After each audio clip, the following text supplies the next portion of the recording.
At this time, I have the honor to present to you the moral leader of our nation.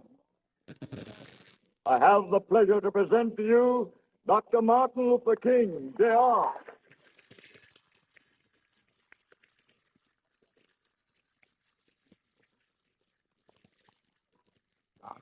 Happy to join with you today in what will go down in history as the greatest demonstration for freedom in the history of our nation.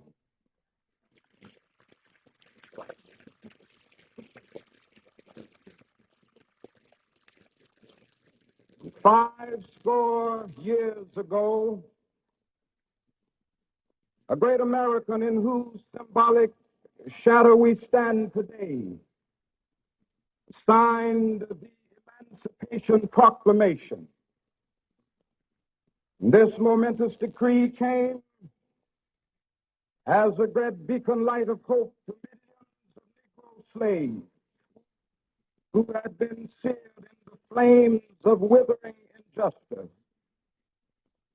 It came as a joyous daybreak to end the long night of their captivity. But 100 years later, the Negro still is not free. 100 years later, the life of the Negro is still sadly crippled by the manacles of segregation and the chains of discrimination. 100 years later, the Negro lives on a lonely island of poverty in the midst of a vast ocean of material prosperity. 100 years later, the Negro is still languished in the corners of American society and finds himself in exile in his own land. And so we've come here today to dramatize the shameful condition. In a sense, we've come to our nation's capital to cash a check. When the architects of our republic wrote the magnificent words of the Constitution and the Declaration of Independence, they were signing a promissory note to which every American was to fall heir.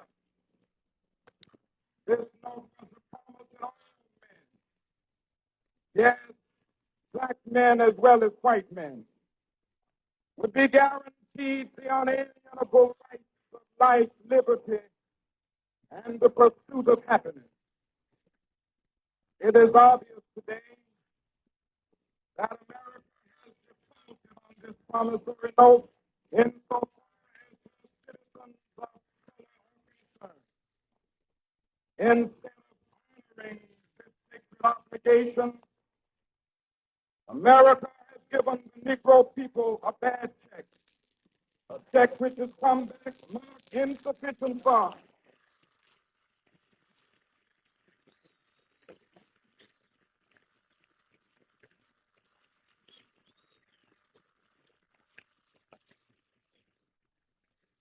We refuse to believe that the Bank of Justice is bankrupt. We refuse to believe that there are insufficient funds in the great hopes of opportunity of this nation. So we've come to cash this check, a check that will give us upon demand the riches of freedom and the security of justice.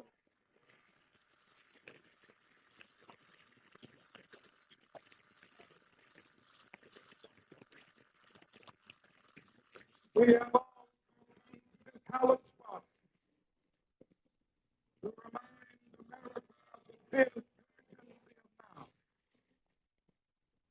This is no time to engage in the luxury of cooling off or to take the tranquilizing drug of gradualism.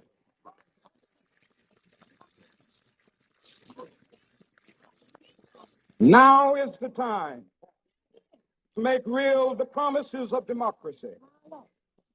Now is the time to rise from the dark and desolate valley of segregation to the sunlit path of racial justice. Now is the time to lift our nation from the quicksands of racial injustice to the solid rock of brotherhood. Now is the time to make justice a reality for all of God's children. It would be fatal for the nation to overlook the urgency of the moment. This sweltering summit of the Negro's legitimate discontent will not pass until there is an invigorating autumn of freedom and equality. 1963 is not an end, but a beginning. Those who hope that the Negro needed to blow off steam and will now be content will have a rude awakening if the nation returns to business as usual.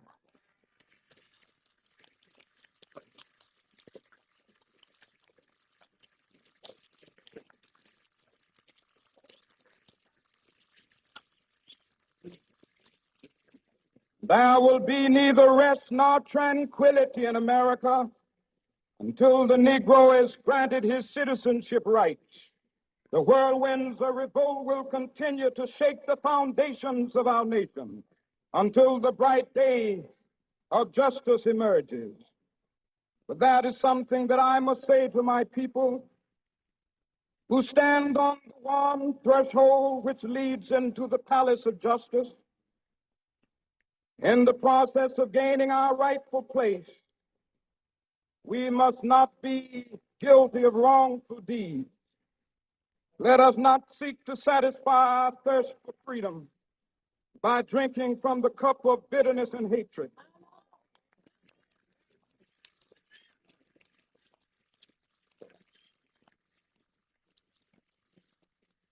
We must forever conduct our struggle on the high plane of dignity and discipline. We must not allow our creative protests to degenerate into physical violence. Again and again, we must rise to the majestic heights of meeting physical force with soul force. The marvelous new militancy which has engulfed the Negro community must not lead us to a distrust of all white people. For many of our white brothers, as evidenced by their presence here today, have come to realize that their destiny is tied up with our destiny.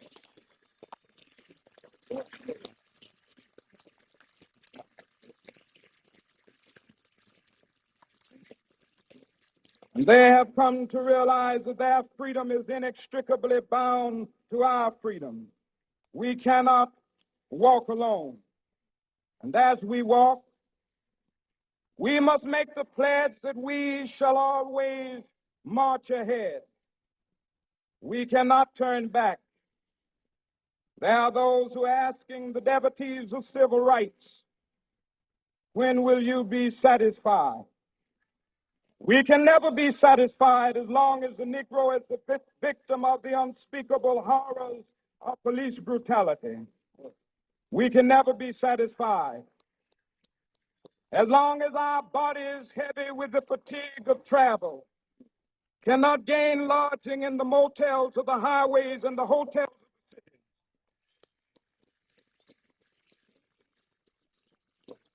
We cannot be satisfied as long as the Negro's basic mobility is from a smaller ghetto to a larger one.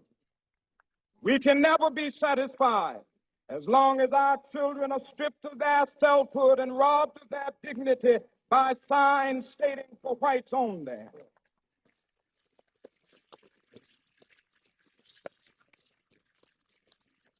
We cannot be satisfied as long as a Negro in Mississippi cannot vote and a Negro in New York believes he has nothing for which to vote.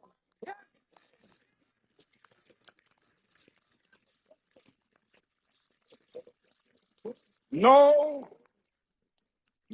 we are not satisfied, and we will not be satisfied until justice rolls down like waters and righteousness like a mighty stream.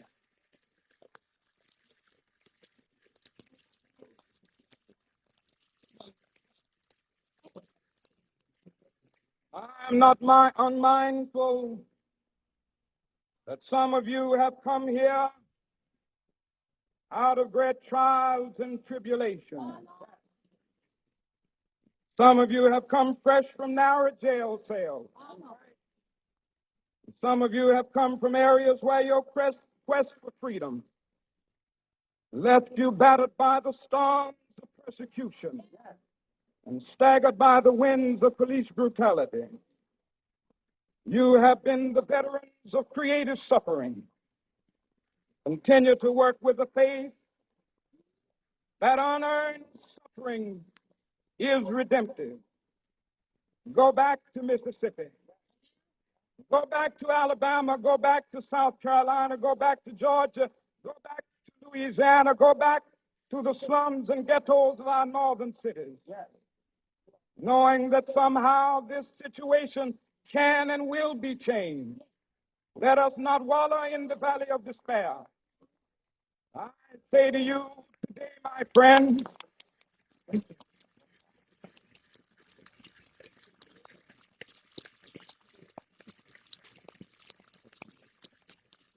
so even though we face the difficulties of today and tomorrow, I still have a dream.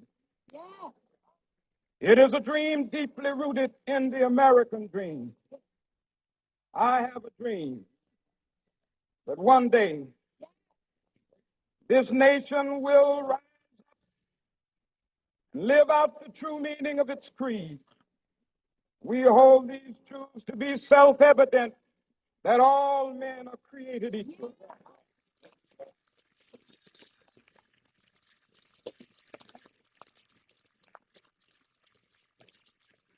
I have a dream that one day on the red hills of Georgia, the sons of former slaves and the sons of former slave owners will be able to sit down together at the table of brotherhood.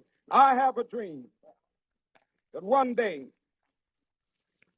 even the state of Mississippi, a state sweltering with the heat of injustice, sweltering with the heat of oppression, will be transformed into an oasis of freedom and justice. I have a dream that my four little children will one day live in a nation where they will not be judged by the color of their skin, but by the content of their character. I have a dream today.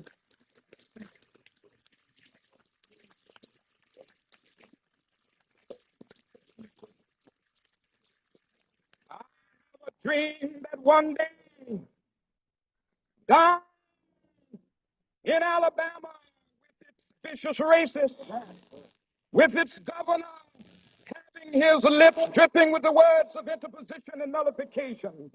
One day right there in Alabama, little black boys and black girls will be able to join hands with little white boys and white girls and sisters and brothers. I have a dream today.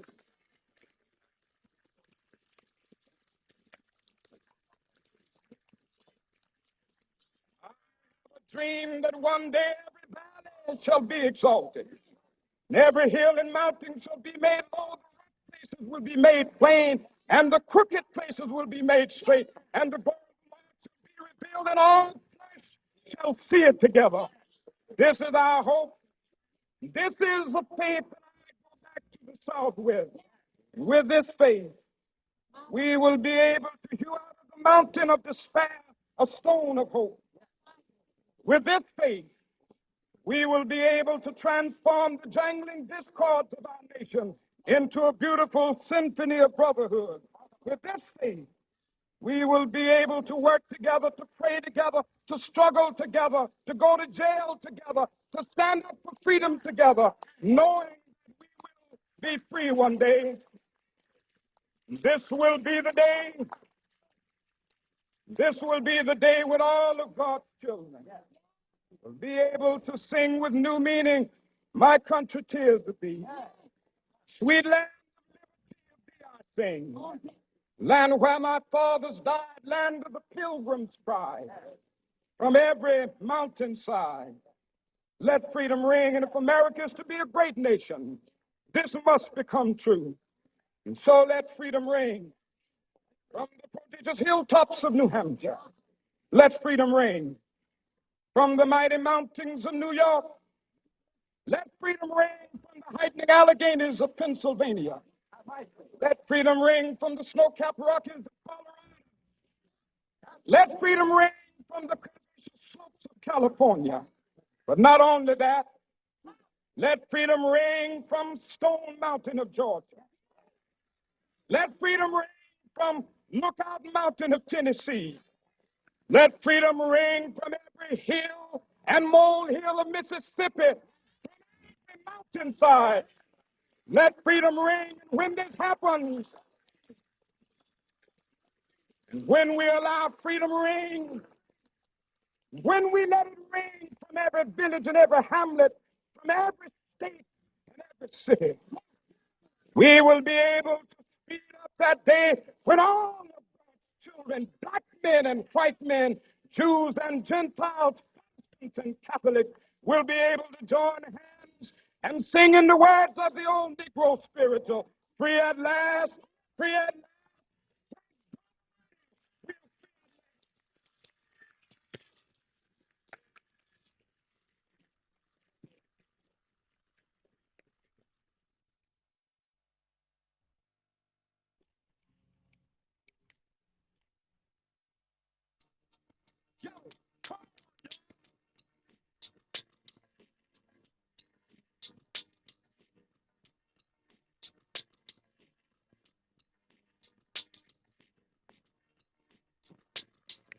Good morning, everybody. Good morning. Happy Martin Luther King Day. Hopefully, you're at home resting and celebrating after a raucous holiday season. You can hear it in my voice. I'm better. I'm still not 100%. Definitely can explain that after the intro music goes off. Lots of basketball to get caught up with. If you have anything you want to share in terms of Martin Luther King Day, we are here for that as well. It's not going to be a full show today because of the holiday. I also got a couple other things that I need to do to clean up after being down for so long. But I did want to actually have a show today because we're back. We'll start back to normal tomorrow with the review and the regular Hoop Spaces programming. 10 to 1, or at least one ish, maybe a little bit over. Shout out to all of you who lost in NFL wildcard weekend. If you're an NFL fan, welcome back to the real sport that you should be following without needing to worry about how bad your team is over in that sport. And we're talking about the NBA.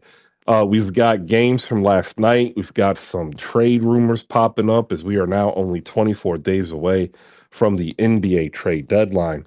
We've got two kings in the West and two kings in the East, and we're going to go ahead and talk about that as we get ready to set up for the second half of the season, and we'll end up talking more about that tomorrow. All right, I'll be back in about 30. If you want to come on up, go ahead and raise those hands. I'll have a tweet up to ask for a retweet. Appreciate y'all. Thank you. Good morning.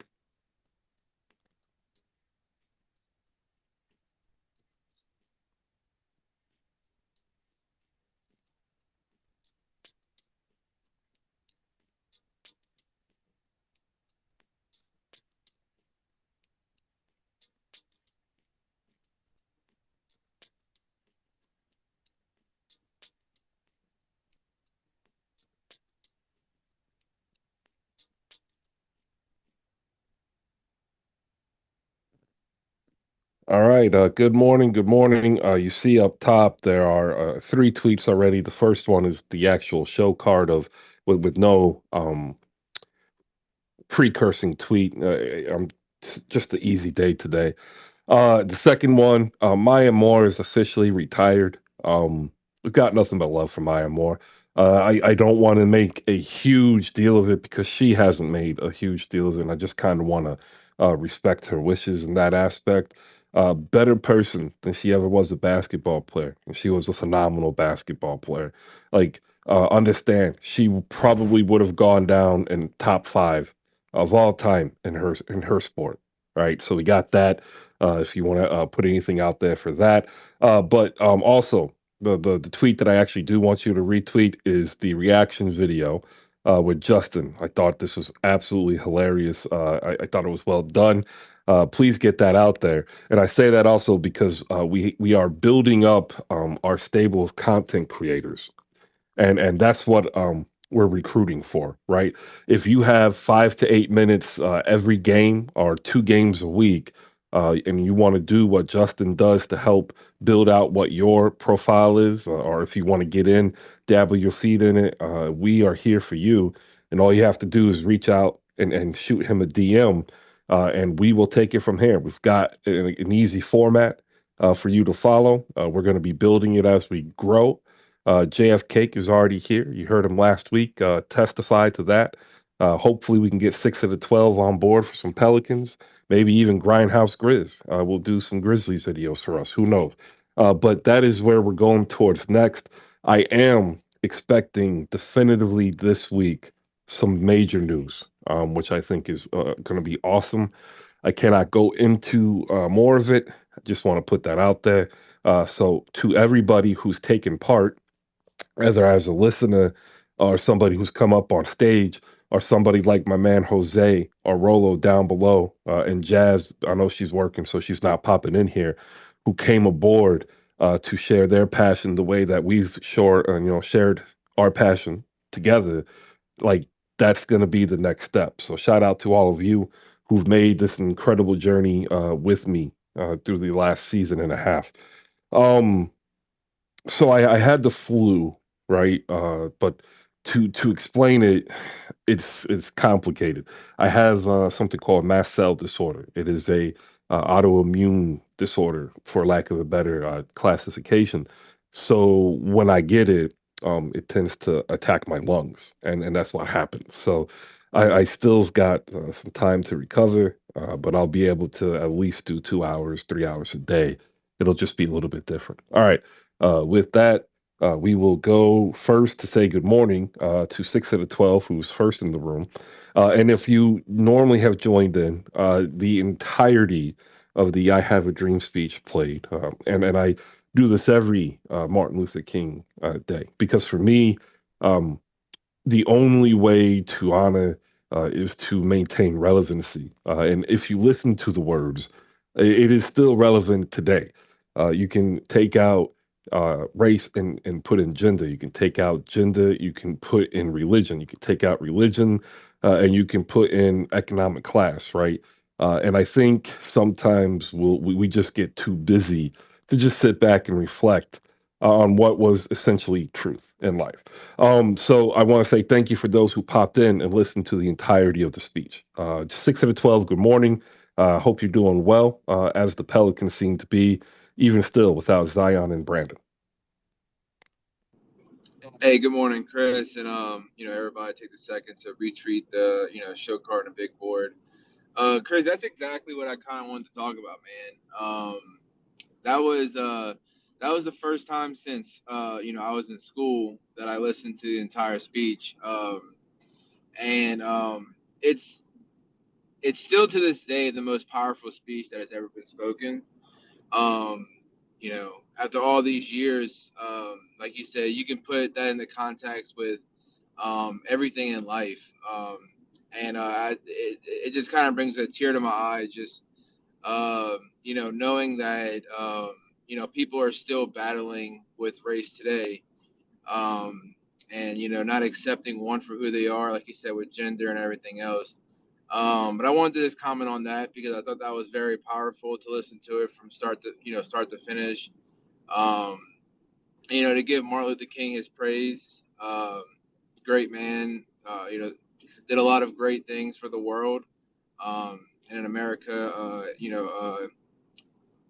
America especially. But yeah, that's what I really wanted to comment on. And it was a good week, and I'm glad that you're starting to feel a little bit better. We missed you. Yeah, appreciate it.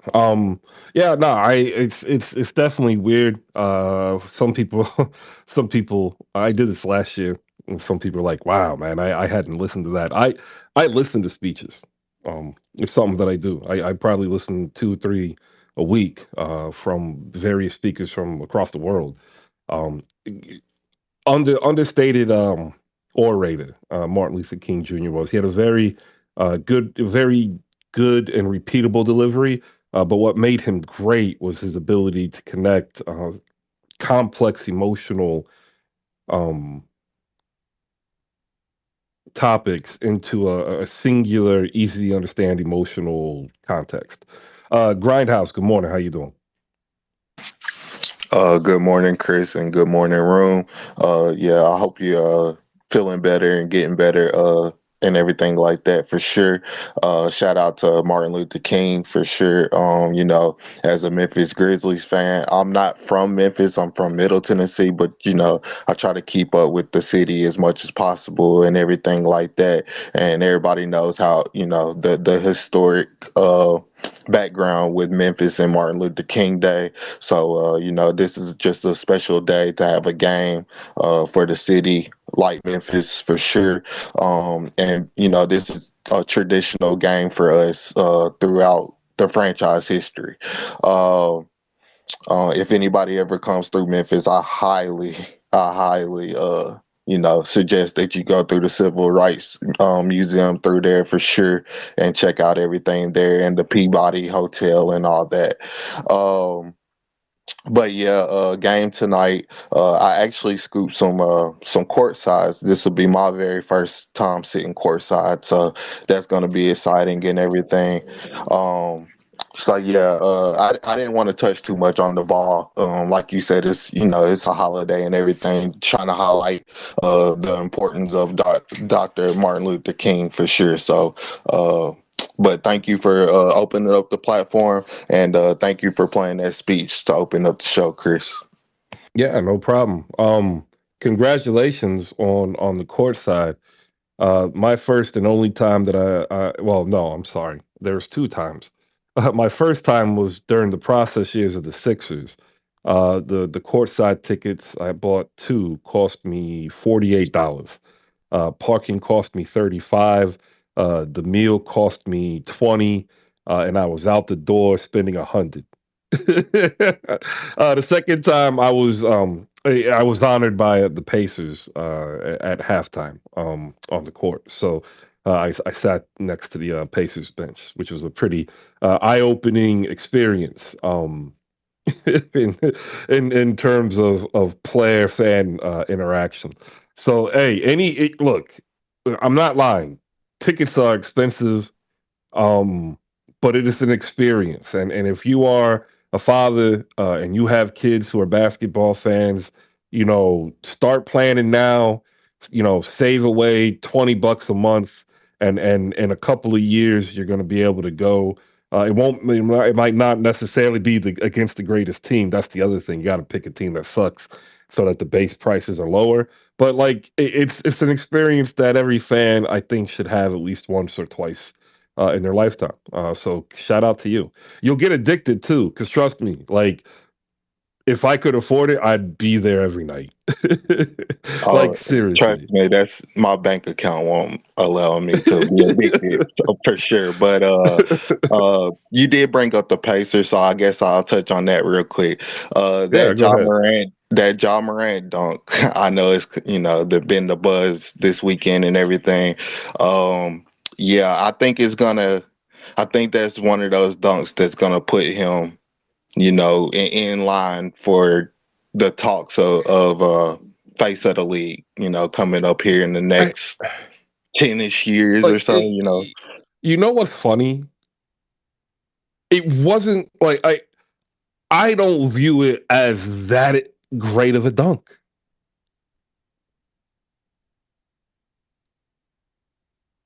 I mean, everybody has their personal opinions, Chris. That's fine. But, Well, it's, it's like all over NFL countdown right before playoffs and Oh, everything like I that. So, understand. I understand. I'm not saying it was a bad dunk. Like, but for me, and if Malika was here, I think she could attest to this. Like, I saw the Vince Carter dunk. right? Actually, the two, the one where he jumped over the 7-footer, and then the one where where he put his arm in the rim, in game, right? I've seen a 360 by Tracy McGrady in game, right? Um, Michael Jordan from the free throw line, right? Like, was it a really, really good dunk? Yeah. Was it a great dunk? Sure. But like for me, because I think it's just I've seen so much, like when I'm putting it up in the Pantheon, to me it was one of the better posters. But like it was just a dunk. He had the lane. He had the advantage. Jalen did not get up vertically in time because had he had gotten up and timed it right, it would have been a defensive foul. But no, I loved it. It was awesome. But as a dunk, it was just kind of like a dunk. Big shout out to Steven Adams for allowing Jalen Smith to arrive that second late. I agree with you. I don't know if you've seen it. I have a video on my page of it. But he gave him a little tug on the wrist as Ja was coming. Yeah, That's why that I that love that veteran guy though. that veteran move. Go ahead and put that up here in the big board so they can see it because I've seen it. It's because that's what I'm saying. Like he didn't get there in time. Like he didn't get vertical. Had he gotten there, it would have been a defensive foul. Because you know, yeah. But it was definitely emphatic and enjoyable and entertaining. JFK, good morning. Morning, Chris. Happy Martin Luther King Day to you and everybody in Spaces. I am coming out with the second episode of Heat and Five reviews and recaps sponsored by HoopSpaces, so you can check that out. JP is about to help me out, so that will be coming on later on today because we missed a whole week, Chris. There's a lot to talk about, but I want to say we see that type of dunk almost every day from Bam Adebayo.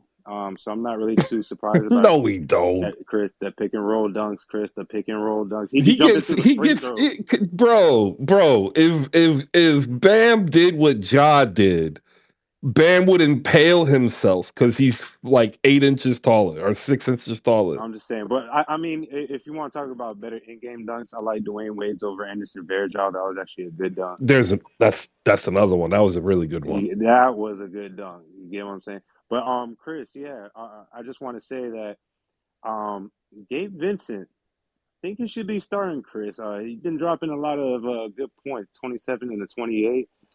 We've been 7-1 without Kyle Lowry. This was supposed to be the beginning of our tough stretch of basketball games. But the Bucks without Giannis, I don't know how good that looks. And to me, Giannis looks like he just really wants to play. So we can see how that's happening. I think they might start slipping in standings. I'm not even gonna lie to you, Chris. I don't think I think this team is beatable. So that's all credit to Eric Spoelstra for helping the great Doc Rivers out for him to get a little extra boost up in the standings. But yeah, I think that Oladipo is doing a great job coming off the bench and being a great facilitator and a closer. But I think Gabe Vincent provides everything that Kyle Lowry does, plus shooting.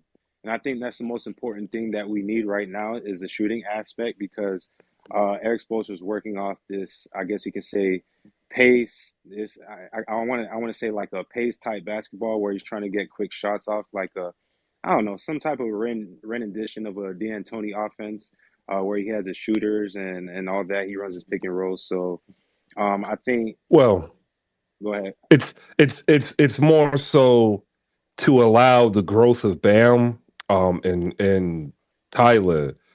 They had to figure out how to get the ball in their hands, and what they're finding when Gabe has started. And by the way, I put it up here. I was back on this in October, and like almost all of Heat Twitter resoundingly mocked me. Gabe doesn't need the ball in his hands as a point guard, No, he doesn't. whereas Kyle does.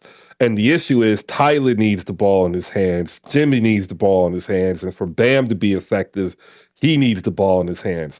So if you put Kyle up there, he needs the ball in his hands, and that's four people now who are going to need the ball in their hands at least 26% of the time.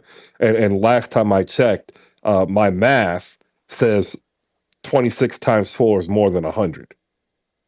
You're right about that, Chris. And I think that would be a better choice because if you can have Kyle and Oladipo run the bench, that provides us depth. We don't have to worry about too much about the guard spot. All we got to do is worry about health. And it just helps our other players. Like we have a lot of wings and we have Bam. It just helps those players to get open and get their shots off. And I don't know. We're looking kind of good. We got New Orleans coming up next for like 2 games. We got one more game in Atlanta. Oh yeah, we're. I think we are in Atlanta for Martin Luther King Day. So I wish the Heat would have had some Martin Luther King jerseys like the Atlanta Hawks do. Uh, all we got is the L Heat, so we can do better. But yeah, so it's gonna be a good game tonight. But I do think Gabe Vincent should be starting, and hopefully he does tonight. Hopefully Larry has something to take care of in Philadelphia somewhere. So yeah, 8-1. I see it coming. Okay.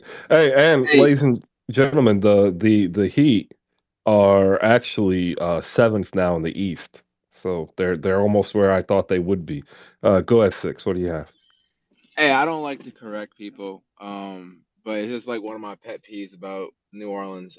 So I know the media kind of messes it up, but it's not New Orleans, it's New Orleans. Just you know what I'm What I saying? say, New Orleans?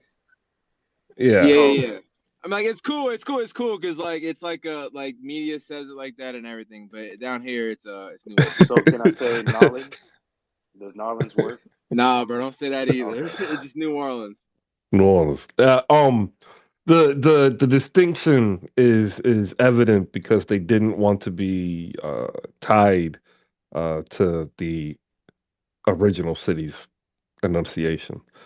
Um, there's a history in NOLA that is wild, right? Like the actual. Yeah, I'm not going to get into it because we could probably talk for an hour. It was a very different time in terms of worldview and colonization, and it opens up a wide ranging discussion, which is not really suitable here talking ball. We'll go to Micah next. But Micah, my good bad, morning. Chris. I just want to say they're cousins. Oh, go ahead, I just Jeff. want to say New Orleans. Did I get that right? New Orleans is our Yes, sir. New. That's right. All right, so New New Orleans. Orleans is kind of like our cousins. They're kind of like heavily Haitian based. So shouts out to them. I want to go there someday. Yeah, think of it as NUO with a slight pause and a lower RLEANS, New Orleans. New Hey Orleans. JF, you would love it, man. You would love it. I was living in Miami for 4 months. And the food, it reminds me of food in Miami as far as like the culture of it. Um, so like definitely come visit, man. You would have a good time. I'm looking for the club All right. fish. Yeah, no, definitely just make sure that you get a good hot sauce. Micah, good morning. Good morning to you, Chris. Happy Martin Luther King's Day to you. Unfortunately, I got to work today. Probably need to tell my bosses to do better, but it is what it is. I mean, outside of that, well, what else is new? My Mavs without Luka freaking stinks. So, hey, how much do you think those courtside tickets were last night? Oh, at Good the God. the Moda Center, they're actually fairly expensive.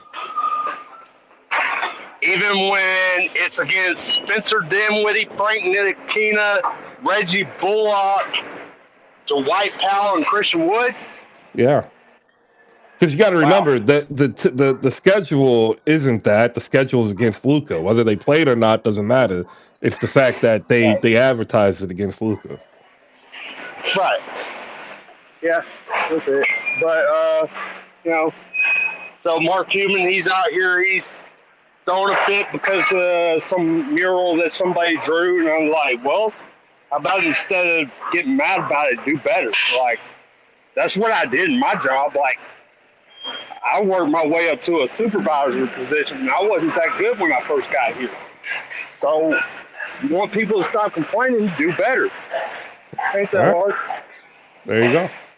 Appreciate it, Micah. Um, Courtside at a Trailblazers game cost you up to about $5K. So there you go.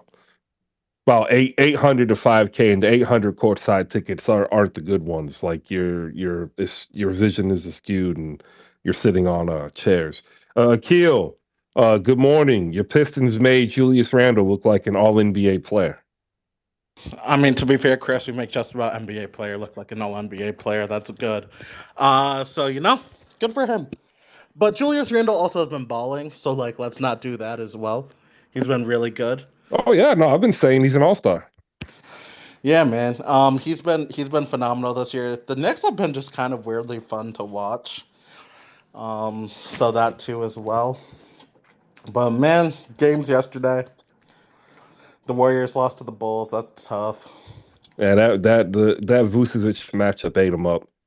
Yeah, like I said, they needed a big for a minute, and they just haven't gotten one. So hopefully they do.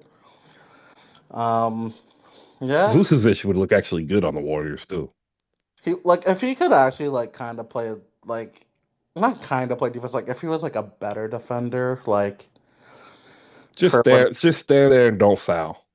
exact. That's all you got to do. Yeah. Did no Luca play last night for Dallas? Luka did not play, and it was bad. Yeah, they got kind of cooked. I'm looking at like the standings. Like the West and East are kind of they're jumbled. Like it's crazy how jumbled these conferences are. Well, Like I think the West is, but there's starting to be separation in the East. yeah, I think the West is up top for me. Like Denver and Memphis are kind of just there, but then 3 through 8, like 3 through 10 in the West is just like a mess. Yeah, no, there's only 2 games separating. I think it's New Orleans down to Dallas, and then from the Clippers to I think it's even like Oklahoma City. It's only a Yeah. game and a half. The Bucks, Sixers, and Cavs are all like right next to each other, like basically a game apart. That's kind of jump. I'm. Is Chris Middleton gonna play basketball anytime soon? Like that's No, my. So I feel like the biggest question mark was like, and we've talked about this before. It's just like, can Brooke Lopez stay being Brooke Lopez? I think the question mark now is like, can Chris like actually hoop, right? Like, and it's kind of interesting how it fully transformed to like if Brooke, how long can Brooke stay at this level? Brooke's been like pretty much DPOY level good like this whole season so far up until this point. Like Chris Middleton has to actually hoop for the Bucks to be like a contender this year, I think. So that it's intriguing how like the conversation has flipped from Brooke to him. yeah. So a lot of the like local Milwaukee blogs and stuff like that, they're saying that there's some positive movement in Chris Middleton, and he's getting better. But then like the Athletic this morning drops, a story where Middleton is saying like rehab is tougher than playing games. And the issue that I'm having with this is if you're already at that level, you're not done rehabbing. Yeah, they definitely rushed a comeback for him, so like he's probably still should be rehabbing more. So if you are still rehabbing and you haven't even really integrated within the team, like then what are we talking about? Is he going to come back at the end of February? That gives him what, 25 games at the most? Like what impact is he going to have? And the answer is he's not going to be the Chris Middleton they need. He might come back and give you 18, but he's going to be like when Clay first came back, and not what they need. And that's why at the beginning of the season, I asked like, "Hey, is the window closing?" Because maybe Brooke Lopez can carry this out through the playoffs. But you think he's doing this next year? Right? Like this seems to be like the last year. If you get what I'm saying, Drew's going to be 33. Middleton's going to be 30. What 1 or 32 coming off a knee injury. Off an injury, and then also it's money time for him. Yeah, So like he's up Lopez for is something million. 35, 34, 35. Yeah, like that's the other thing too about the NBA. Windows come and go so Like quickly. that. so quickly. Like people were like, "Oh, this team's gonna be a contender for years to come or whatever." But now it's like, okay, well, look, their time may be coming up. Before I get out of here, one last thing to push: Jaren Jackson Jr., Defensive Player of the Year. I don't think there's been a better defender than him this year, honestly. Dude's been crazy, crazy good. Like the flip that they've had from basically being like a bottom 10 defense to the best defense in the NBA with him getting back. It's insane. And also, I mean, he's a Michigan State guy, so I gotta always push my Michigan State Yeah. agenda whenever I can, whenever it I, fits. I have one Um, player ahead of him. who Brett Lopez? No, No, he's third, by the way. Do you have Bam? No, Bam's fourth. Who's your first? Chris, I Don't think say they have a Dylan Brooks. switch after this week with Bam getting No, broke. Nick Claxton. Ugh, okay, like fine, I guess. He's been solid. He's He's been been solid. better than solid, man. He's been the best isolation defender. He's been top five in blocks, top 10 steals and bigs. Yeah, he's been underrated. He's been good. He's been really good. I think Games matter, Grindhouse. This isn't anything about talent. He has more games. That's all. he does. He does have more games played. But my thing I'm happiest the most with Jaren, his foul rate's down, like really, really down. So Yes. he's staying on the floor a ton more. Like that's been a problem since like we had him at Michigan State. Like he would like 20-minute halves in college basketball. There was 4 games in a row when I was there. I remember he got two quick fouls within the first 5 minutes, and then he didn't play like the whole first half up until like 8 minutes left, which is just crazy, man. But I mean, I'm glad he's kind of figuring it out because he's had the talent. I always thought he was going to be the best big out of that 2018 class, and it looks like I may be a little right here. But before I really go, I don't know if you talked about it yet. Jonquel Jones going over to the Liberty is crazy. Like it makes zero sense to me, but hey, it's fun. It Um, makes complete sense because it's it New does York. They just it wanted the name. it does make complete sense, but like the fact that they got that deal done without giving up Benigel Laney is insane. Like that's crazy. And it looks like I read too that the money might be there enough to the point where if they want to make a Stewie push, they can also do that as well. So I don't that see that happening now, though. I don't, but the people are talking, man. Like that there might be enough money in the bank for that push to happen. But more than anything, like you're securing JJ. I mean, good enough for her, right? Like she was an MVP. Things didn't kind of swing her way this season. Um, cause like AT and all of them are back, so it looks like she kind of felt out of comfort. But like Sabrina and John Quell and all of that is just gonna be gross to see in the W. So that I'm excited to watch that. I had Tripp as the second best big, and I had him fifth out of the entire draft that year. So Yeah, that's fair. yeah, For me it was him, then Aiton, then like everybody else after that. But yeah, man. yeah. For me, it was Aiton and Tripp, and it was closer. The only thing that separated them was rebounding. That was it.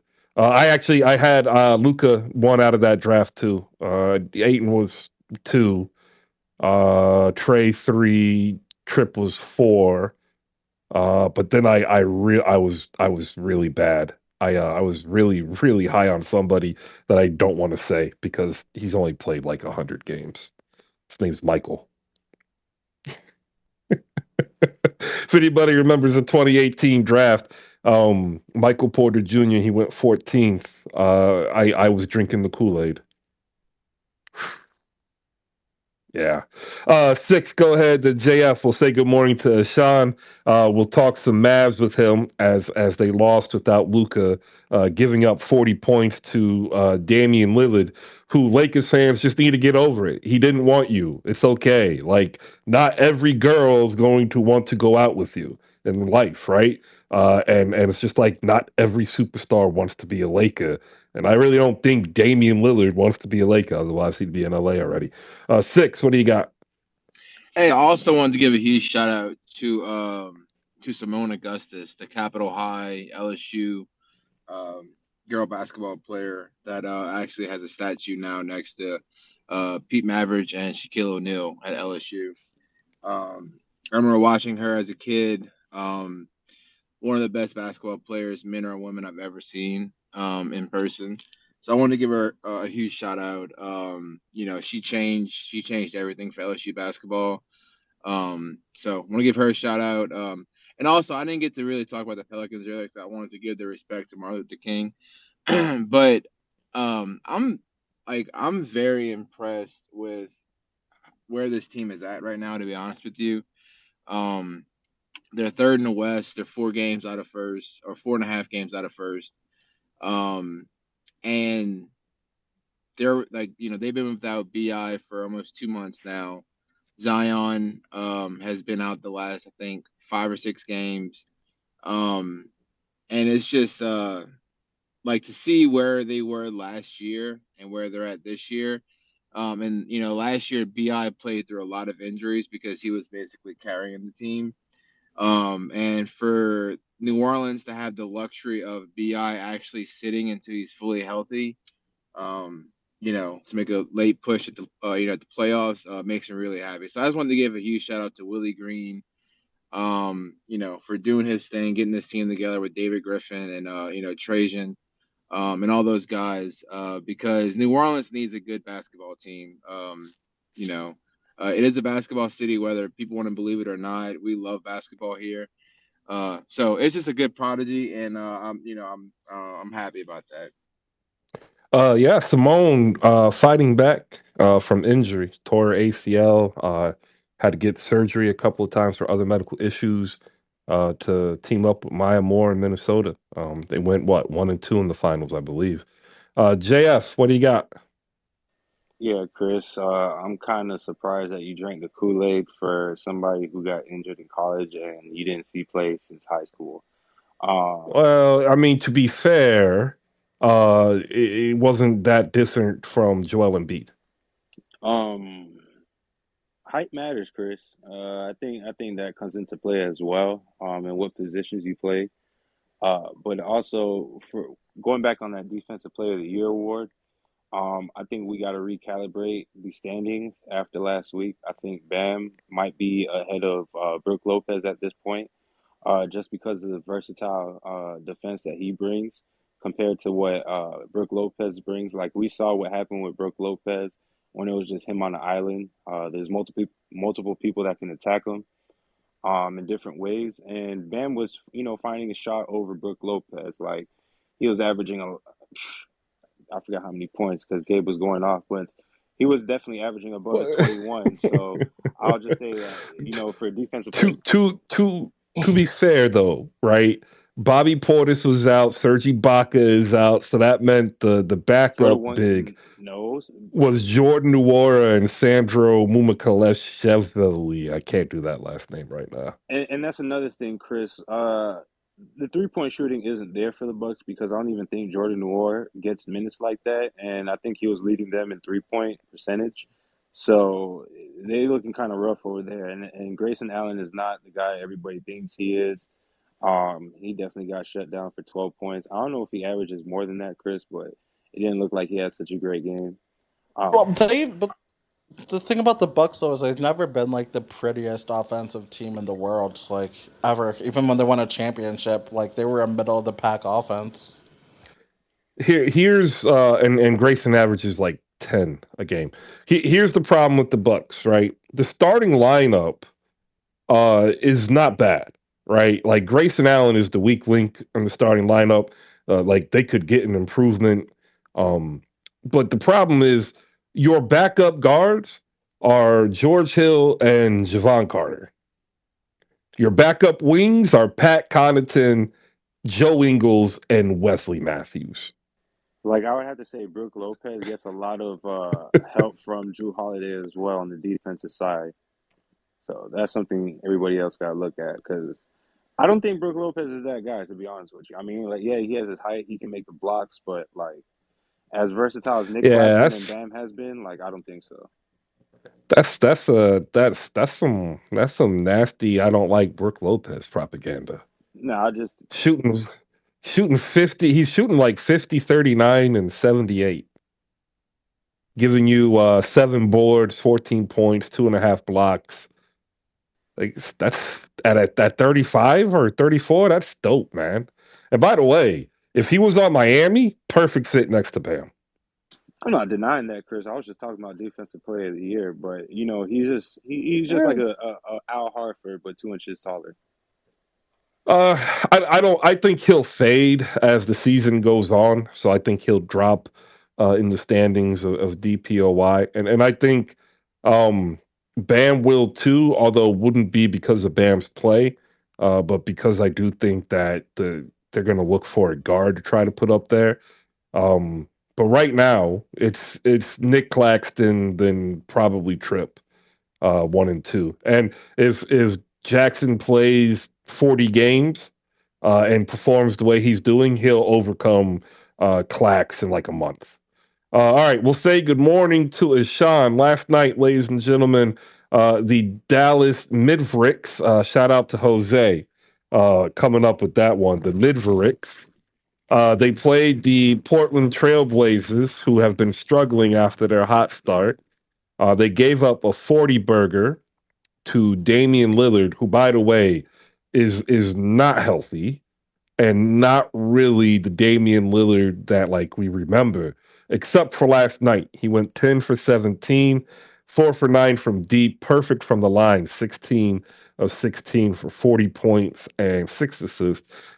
Jeremy Grant, Yusuf Nurkic, and Anthony Simons all had 20.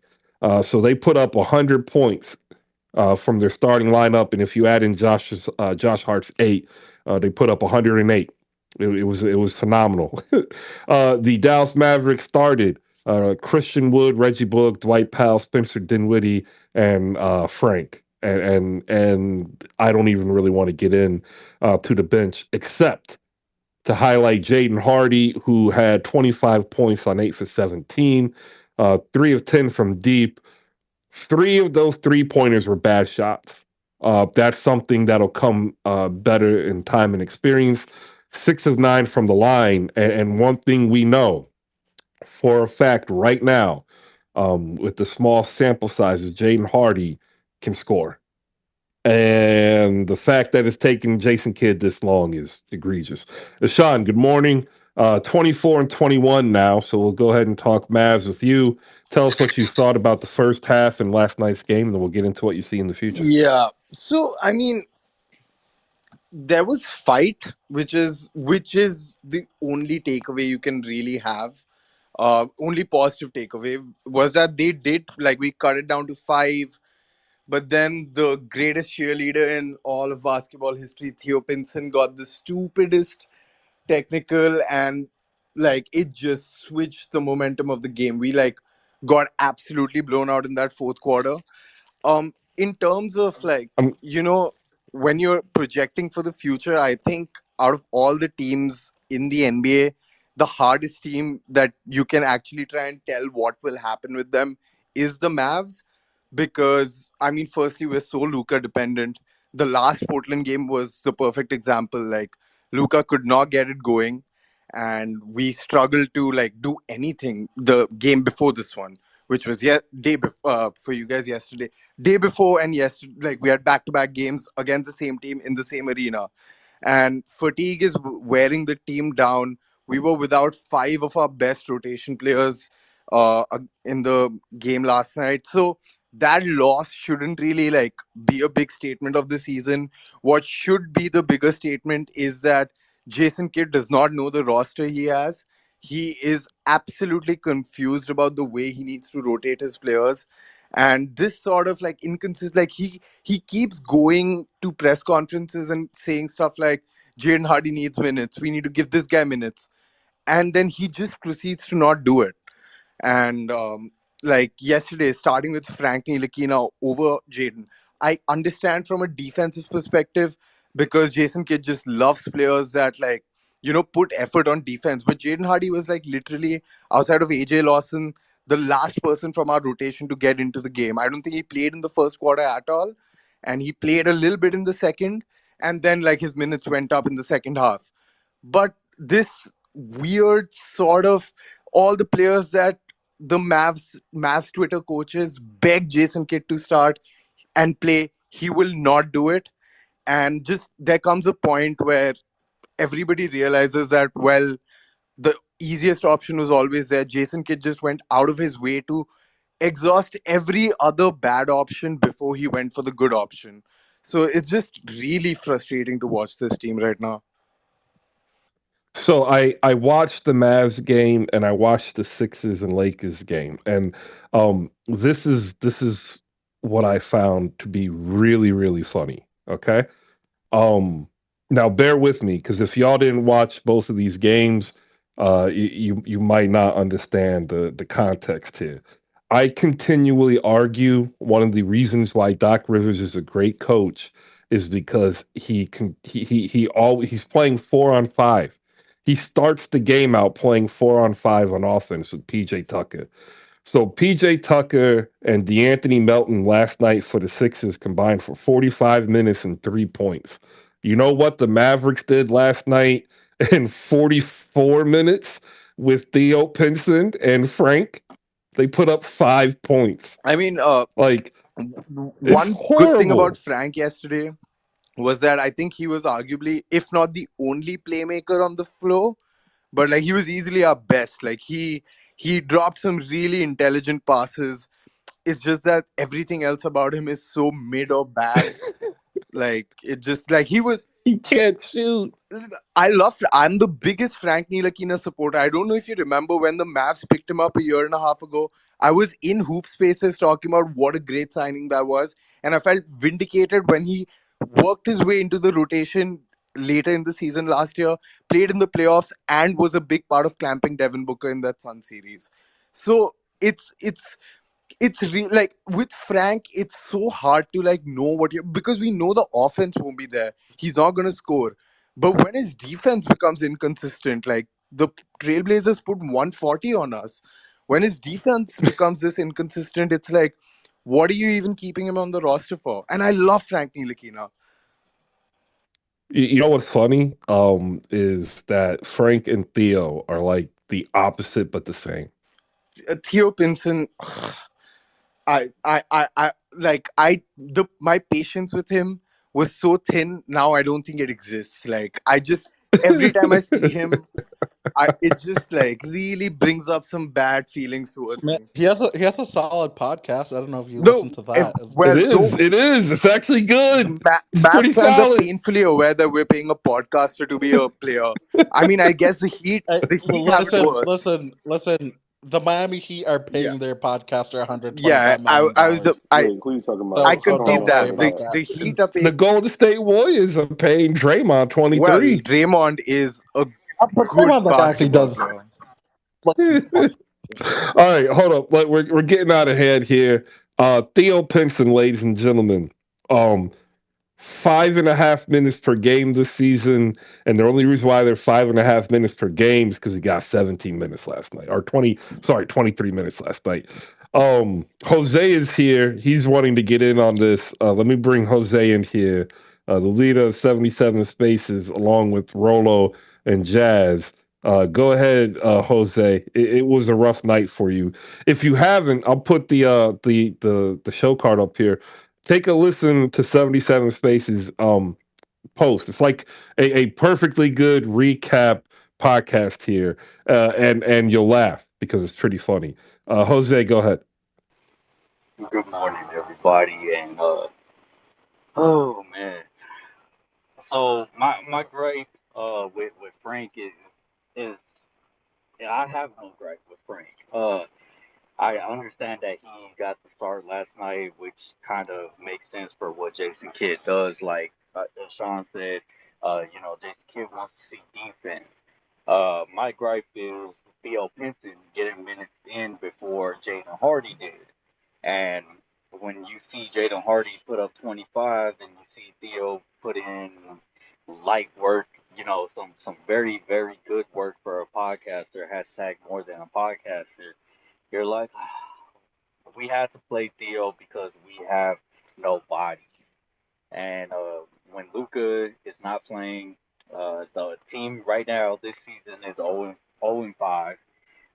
You just see Dinwiddie tried to get some rim pressure last night, which was fun because he hasn't been really aggressive, and I think that's part of Tim Hardaway Jr. being in the starting lineup. Tim Hardaway didn't play last night because he tweaked his ankle the previous night against the Portland Trailblazers, but it's a good thing when your starting five is capable of putting up 20 points or more, and that's what the Portland Trailblazers had.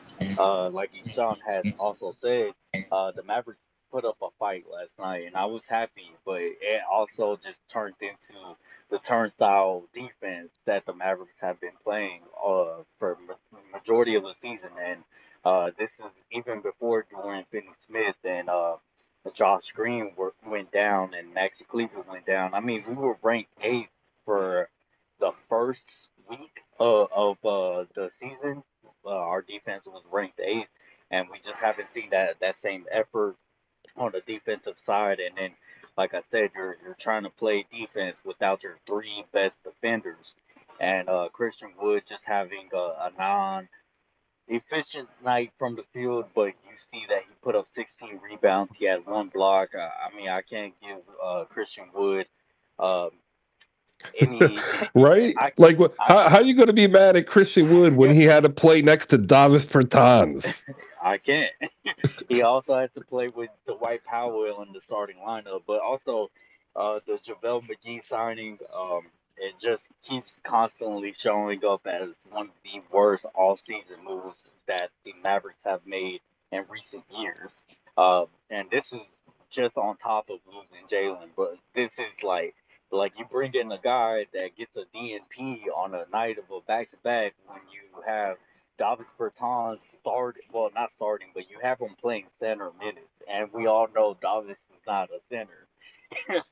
He's a glorified small forward slash power forward, and that's even putting it lightly. Uh, Man, this team just needs to get healthy, and they need to uh, probably make a move at the trade deadline. That move, I have no clue what it's going to be. I don't even know if it's going to be something that Mavs fans are going to be like, "Oh yes, this is going to take us over the top." Because honestly, I keep saying this team is not a championship contender. I get that Jaden Hardy is not going to probably put out production that is worth a damn this season, but that's fine because I do not view this team as a championship contender. Jaden Hardy, Who I've been calls this saying team a this, championship contender, Jose? Well, there's plenty of people and who are calling the Mavs championship contenders and at the and, beginning of the and you season. know when you look at the West as piled up as it is right now, Denver and Memphis, and Denver doesn't even have one of the best defenses in the league, but yet they're number one in the West. And then the Grizzlies have one of the best defenses in the league, and they're probably going to have that Western Conference, maybe even Finals appearance, just because their defense is good. They need a have a better half court setting, but they have a lot of potential there. They have a lot of leadway as opposed to what the Mavs are, who are falling fast in the defensive ranking, and then your only offense is Luka Good. So, man, I don't see what the gripe was, and like I was about to say, Chris. I told you early in the offseason, Jaden Hardy needs to get minutes, whether it's 10 to 15, and people kept saying, oh, Jaden Hardy shouldn't see the court. He's not ready. uh, we don't have the body.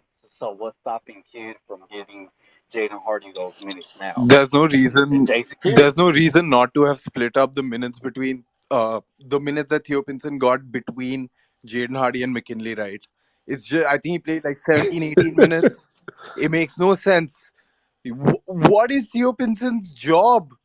What does he do on the court? What does he We give we you? uh we have to ask TJ. TJ has to come up and speak on his North Carolina Tar Heel alum.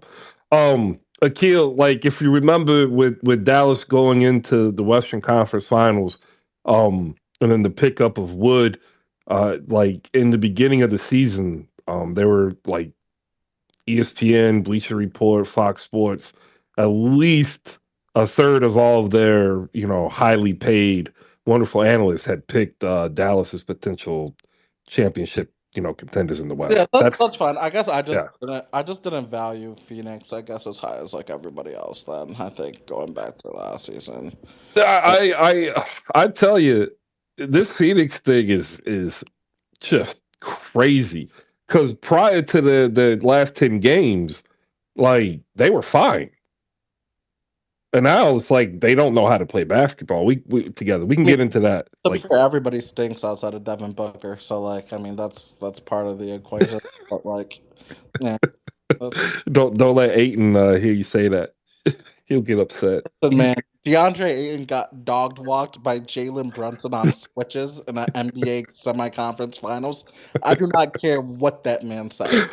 Like, I don't care. Like, zero dogging that man at all. um, yeah, we're gonna do over the course of this week as we're at the halfway mark. The updated MVP big board will come out tomorrow, and then we'll do a good first season recap, and then go into the second half. Micah, close us out here real quick, 30 seconds on what you saw with the Mavs last night, and then Bankai is up here to kill the show with a good loving fact of New York Knick legend Theo Pinson. Micah, go ahead. Yeah, but real quick, I wanted to talk about the Bucks. You know what their real problem is? Michael Redd is not walking through that door. Oh, but Michael Redd passed away, man. Oh, not speaking on the dead. My bad.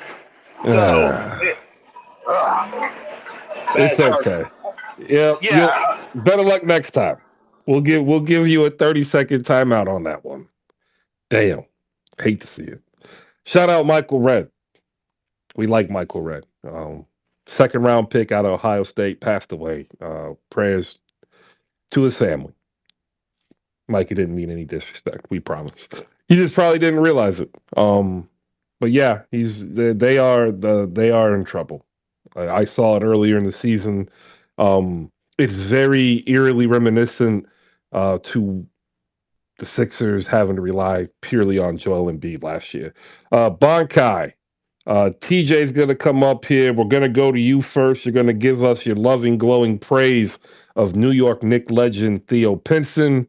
Then we're going to go to TJ so he can explain the greatness of Theo Pinson from his North Carolina Tar Heel days. Go ahead, Bonkai. Good morning. Good morning, Chris. Good morning, everybody. First of all, us Knicks fans try to warn you of Frank Ntilikina. There was a small section within the fan base that was called the Frank Ntilikina Hive, and they got stones thrown at them pretty much every single day because they kept talking about some untapped potential that he's always had and never shows.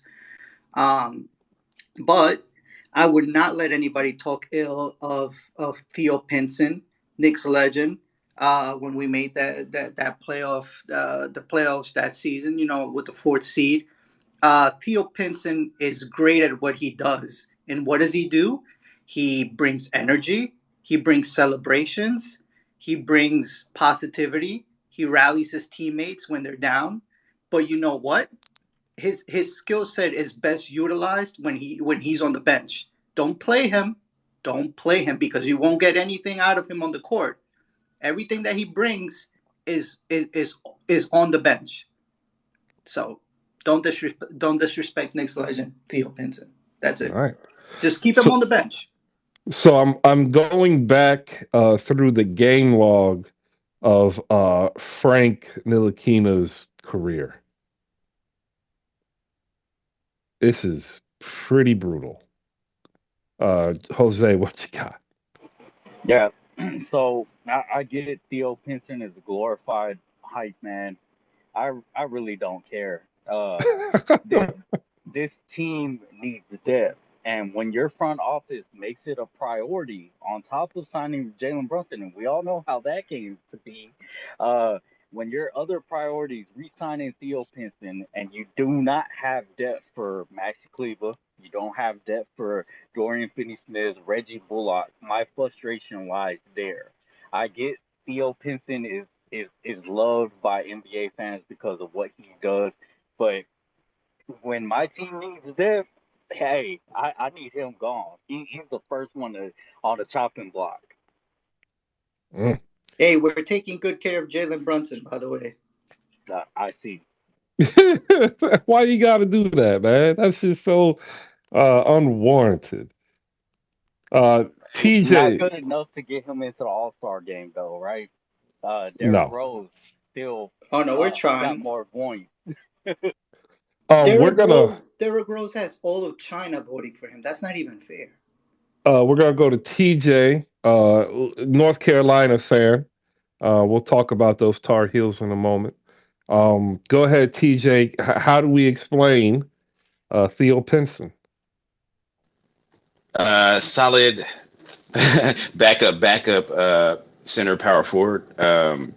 That's all I'm going to say because I'm crying because you guys actually picked one that I can't really argue against. And then the second thing is, I did not know that Michael Red passed away. When did he pass away? Here, I'll bring it up. Wait, the Michael Red that played for the Bucks? Yeah, I thought he was still alive, but Yeah, yeah. because Um, I just tried to Google it and I didn't find anything about his passing. I hope not. that's why No, I he came did. up for that. That's why I came up. But then also, I mean, I since I'm up here, I might as well talk about the debacle of the Golden State Warriors against the Bulls. But there's not much to say other than Vucevic had a career game because we didn't have a center. And yeah, I guess that's pretty much it. Like, yeah, that's the recap. Yeah, there we go. I'll leave it at that. All right, there you go. No, it was he didn't pass away. Another Michael Red passed away, and I don't remember which publication carried it. And it carried that he had passed away. So then the Bucks social media staff and front office people, they're getting all these calls. God, I wish I could remember who wrote that Maybe up. it was possible that the one that passed away had only one D in his name because Michael No, Red. no. They picked it up Oh, because it had two D's in it. oh okay, okay. Um, I'll ask Megan. She works for their social team. They have it like as a hilarious joke. But while we're at it, we're gonna play a game. All right. This game is gonna be awesome. This is for everybody that's on the stage who has been affected by Theo Pinson or Frank Ntilikina. Who has the highest career high in the NBA? Frank or Theo? Theo. Frank. I was about to say Frank because Frank has played more, started more. He's been a better player despite Wait, being so career high limited. in points or And assists? yeah, a career high in points. Okay. All right.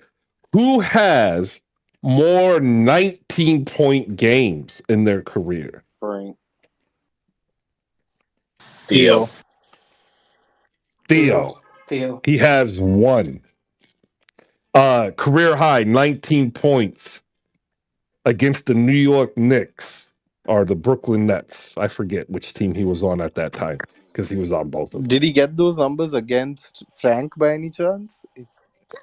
I think he did, believe it or Nah, not. I'm pretty sure that was with the Brooklyn Nets because he didn't play with the Knicks.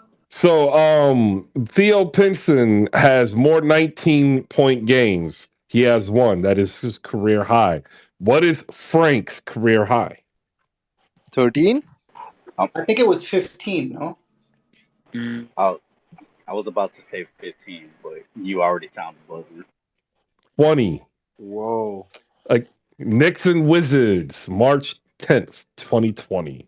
One of his last games as a New York Knick. All right. Here we go. This one is going to be the good one. Who has more 2-point games in their career? Theo Pinson or Frank Ntilikina? Frank. Frank. Frank. Theo. Damn. There you go, ladies and gentlemen.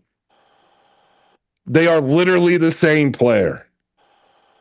Hey, at least Frank has, I think his career high in assists is 11 in a game.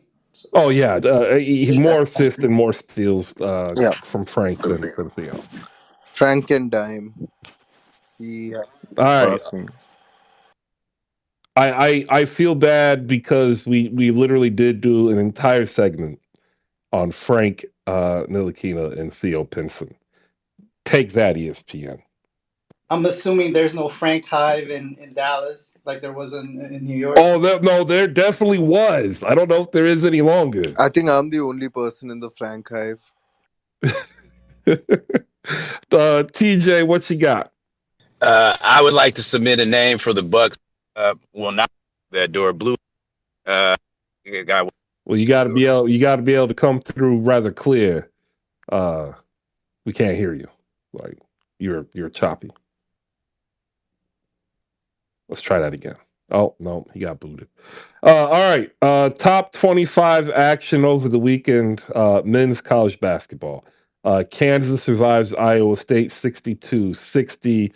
Alabama beats LSU 106-66. And crazy story coming out of Alabama as they have a player arrested for capital murder. Kentucky upends University of Tennessee 63-56. The Wildcats are starting to find their form. Tennessee was ranked fifth. UCLA beats Colorado 68-54. Gonzaga put up 40 up on Portland 115-75. Oregon upsets Arizona 87-68. Texas survives Texas Tech 72-70.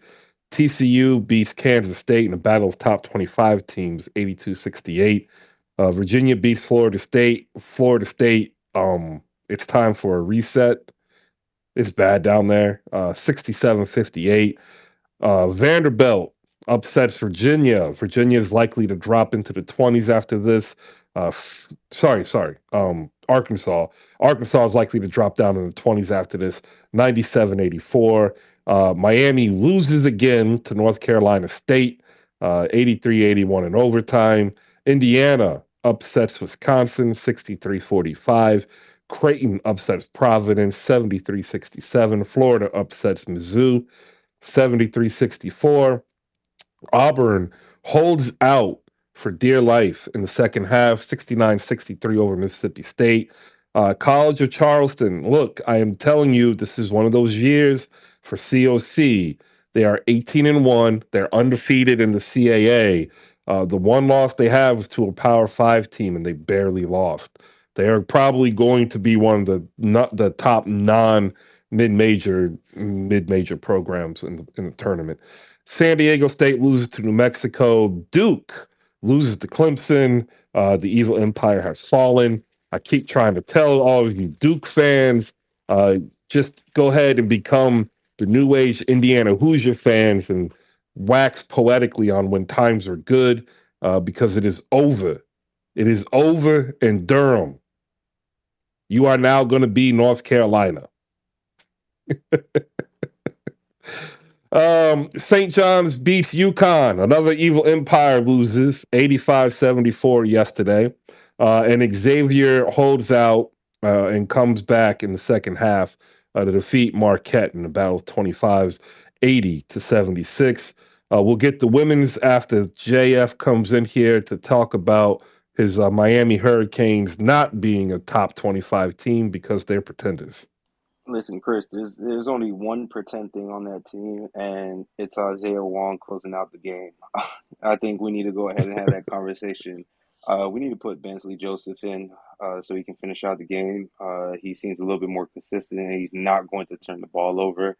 And I think that's the most important thing. Isaiah Wong just kills me on that. So um, we only lost 3 games. We're still a top 20 team, Chris. Stop playing with us. If we look in the standings, there's probably teams that need to be out of the top 25 or the top 20. So we have Syracuse coming up next. But yeah, Larry Nagel needs to figure out what he's going to do with Isaiah Wong. And the thing about it, Chris, is that he was about to leave, but he whined about all this money that he should be making through NILs and stuff like that. And you're supposed to produce in the clutch time minutes. You can take a page out of Tyler Hero's book. So I don't know. I think Bensley Joseph should definitely be playing in the last couple of minutes. Him and Jordan Miller should be getting the ball. So, yeah, that's what I got to have on them. But yeah, we only lost by All 2 points, though. It wasn't that bad. right. Okay. I think NC State also is better than what most people realize because nobody watches unless you're a fan of that team or conference. Non-top 25 teams. It's just the way TV is set up.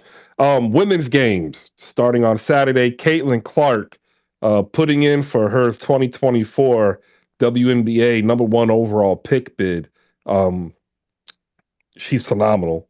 27, 7, and 10. Iowa crushes Penn State 108-67. Michigan beats Michigan State 70-55. Villanova beats St. John's 64-61. Ohio State, the third best team in the rankings, 19-0, undefeated. I don't think they beat either Stanford or South Carolina, but they were victorious last night, 76-67. Oklahoma and Kansas, 80-74 in the battle of top 25. And the Lady Zags beat Portland 73-66. And then yesterday, in top 25 action for women, the South Carolina Lady Gamecocks beat arguably the best non-ranked women's team, Missouri, 81-50. Those Lady Terrapins here, the Turtle, crush Rutgers. If you are a Rutgers fan, I am not sorry for you today. In College Park, the Lady Terrapins were victorious, 80-56. Indiana beats Wisconsin 93-56. That is another good Big Ten team. If South Carolina and Stanford were not who they were, this would be a legitimate open season for them to possibly make a run. But even so, they're just not as athletic as South Carolina. It's 93-56 over Wisconsin. Notre Dame beats Syracuse 72-56. Utah beats Arizona 80-79. LSU, similarly to Indiana, they are very good. Maybe the only team that can give South Carolina a run for their money. 84-54 over Auburn. Angel Reese again, 23-15. She's just phenomenal. 87-70 UCLA over California. West Virginia upsets Baylor 74-65. Washington State upsets Oregon 85-84. Illinois over Minnesota 70-57. North Carolina, the Lady Tar Heels. There you go, TJ. 56-47 over the 11th ranked NC State Lady Wolfpack. UConn Huskies beat Georgetown 65-50. Duke beats Georgia Tech 65-47. Also, Duke women's ranked 16 and the men likely to fall to top 25. It doesn't happen too often. So shout out to the Lady Demons or Blue Devils. Sorry, I thought they were Wake Forest for a second. Stanford, they lose to USC, who, by the way, very good USC team, should be in the top 25 and likely going to change the power dynamics in the West starting next season. This is Stanford's second loss, but I do want to say they had two players that didn't play, and I kind of put it more of an aberration than a trend. Iowa State loses to Texas 68-53. There you go. Your women's college basketball over the weekend. All right, we've got games tonight lined up for the NBA on MLK Day. Boston at Charlotte. That's 1 p.m. Tip off is in about an hour and 45 minutes. NBA TV. Milwaukee and Indiana at 2:30. Slate of 3 o'clock games. Cleveland, NOLA. New York, Toronto, Washington, Golden State.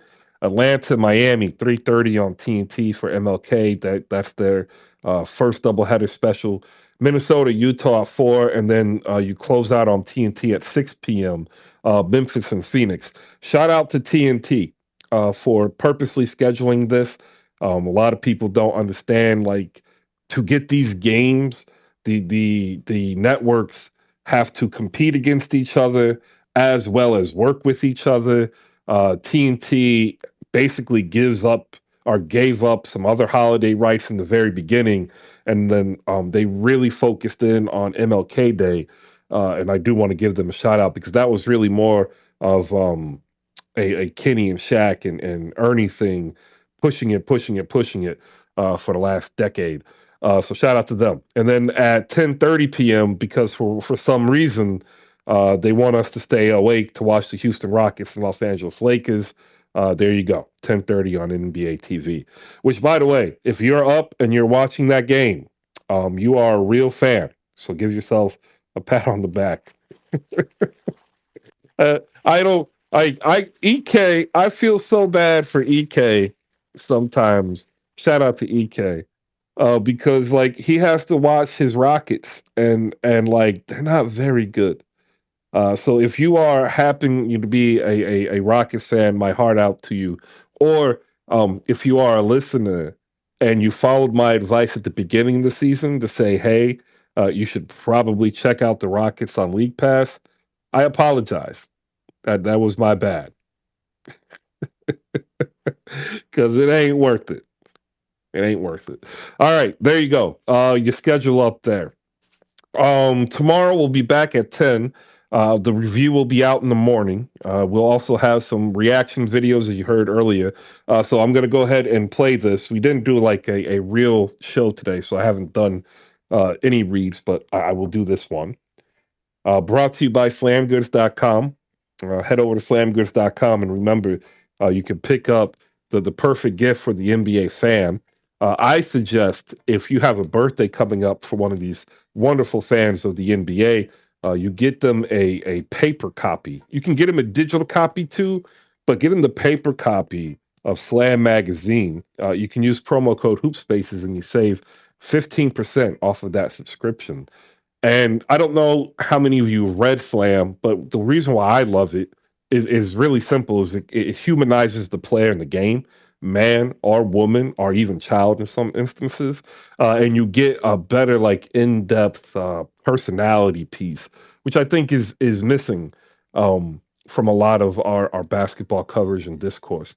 I'm also looking forward to the Maya Moore Collector's Edition that I believe will be out. I've been hearing some chatter, and I know for a fact that once that comes out, I'm gonna pick that up immediately, and I'm gonna have it framed next to my Kobe, one that I'm gonna get framed if I can ever afford it. Because I found out framing is not cheap; it's expensive.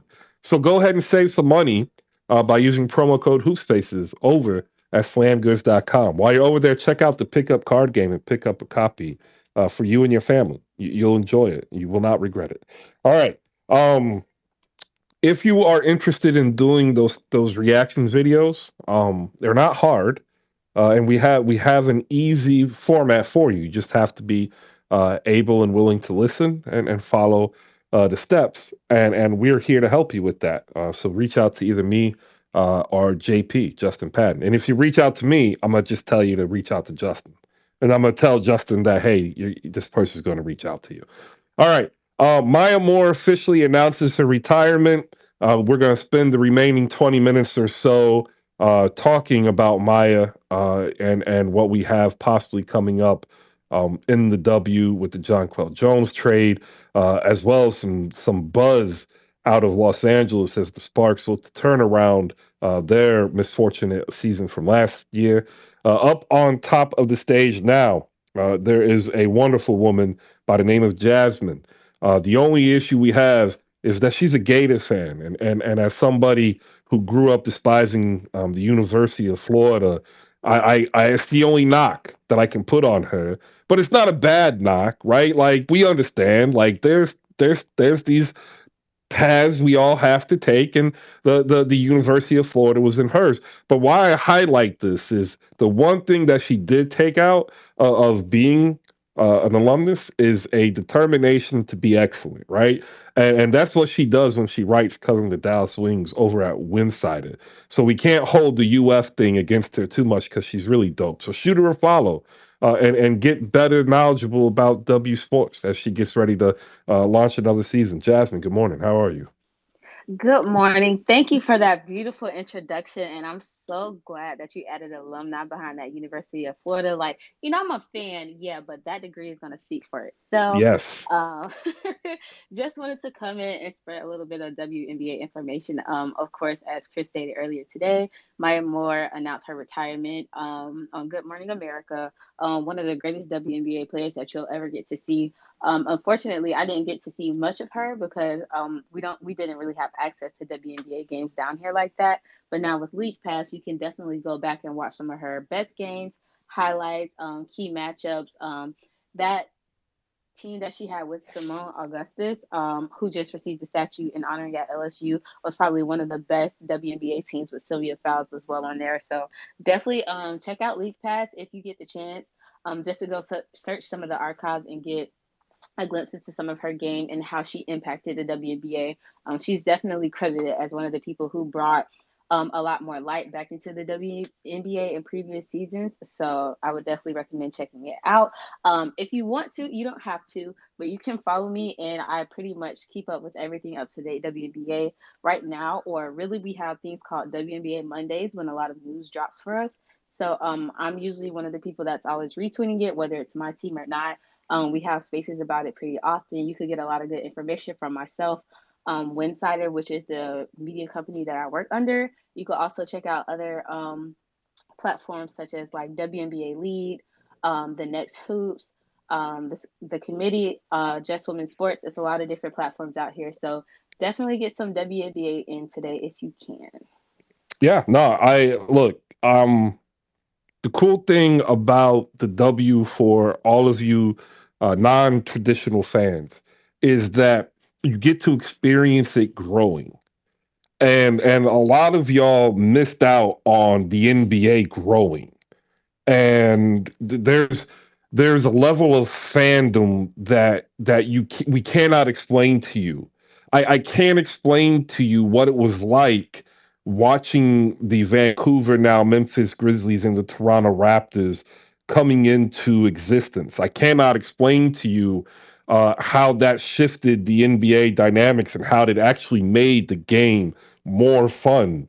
Um, if you didn't catch it, you missed out.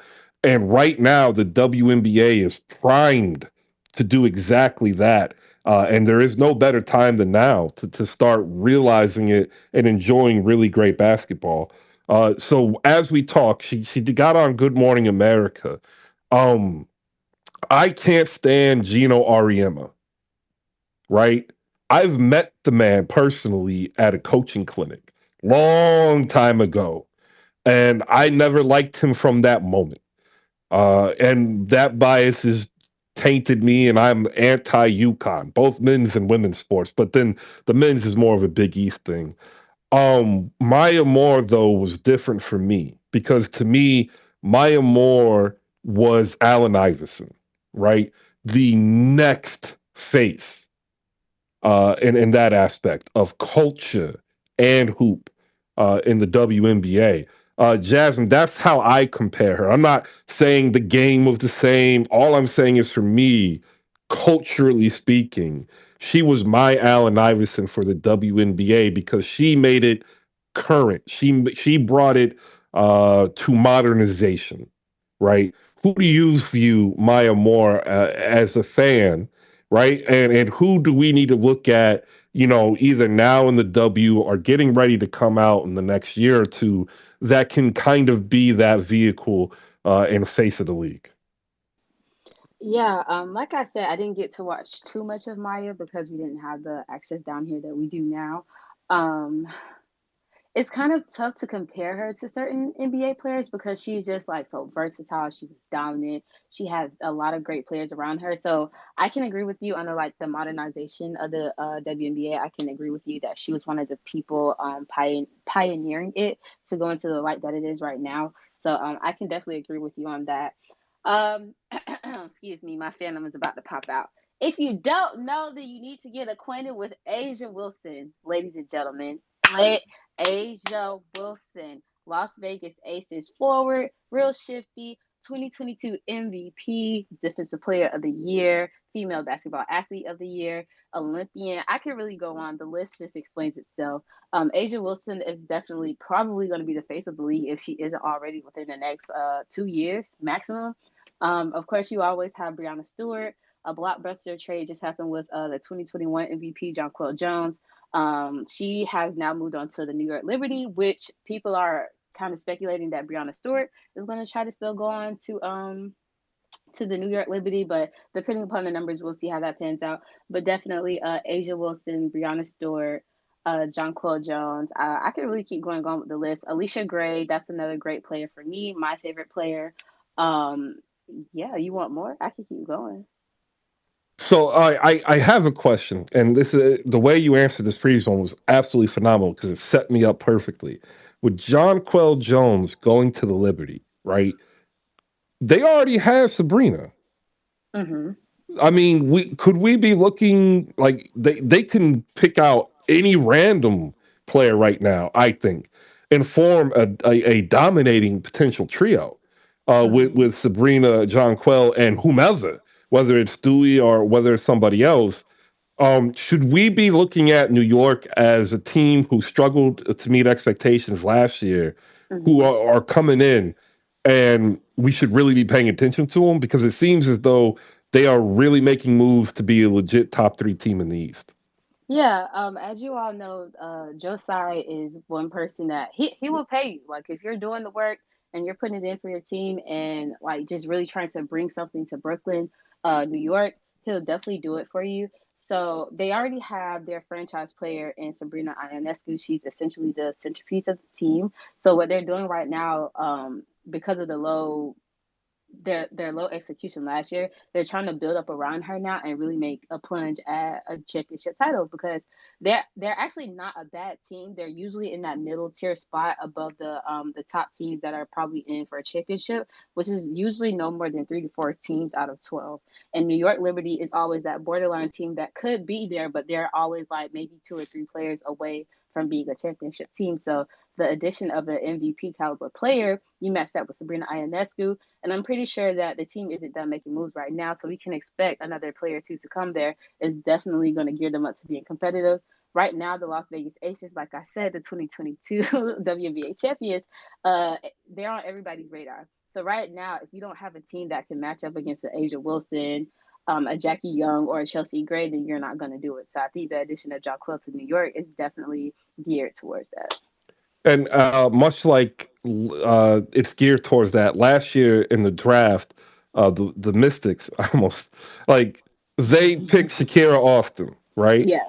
This could literally give them, right, Shakira Austin, Elena Delle Donne, right, another year from Natasha Cloud if she can get healthy. Mm-hmm. What do the Mystics need to do because they won 22 last year? What do they need to do to ward off New York and then give them a chance to potentially take on a Las Vegas? Yeah, so last year Washington was one of those teams that were in the top 3, 4.